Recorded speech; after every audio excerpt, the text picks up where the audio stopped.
আসসালামু আলাইকুম, কেমন আছেন বন্ধুরা? দেখতে পাচ্ছেন একটা পিচ্ছি বাচ্চা ঘরের জন্য ফিলার তৈরি করছে। দেখতে পাচ্ছেন তার কি বুদ্ধি, আপনারাই বলুন কেমন হয়েছে এই ভিডিওটা। তার বুদ্ধির কি তুলনা হয় না। এখন এত একটি ছোট বাচ্চা ঘরের জন্য ফিলার বানাচ্ছে, কিভাবে কিভাবে দিচ্ছে দেখেন। ওসব ফিলারটা হচ্ছে 4টা রডের ঘর, বেশি বড় না। তবে বাচ্চাটির কথা ভেবুন, কিভাবে সে ফিলার বানানোর জন্য আকর্ষণ করছে।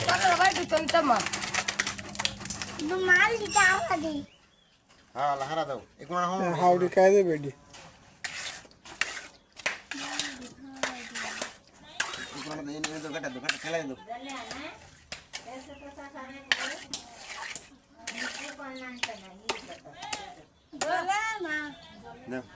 চল আমি জানি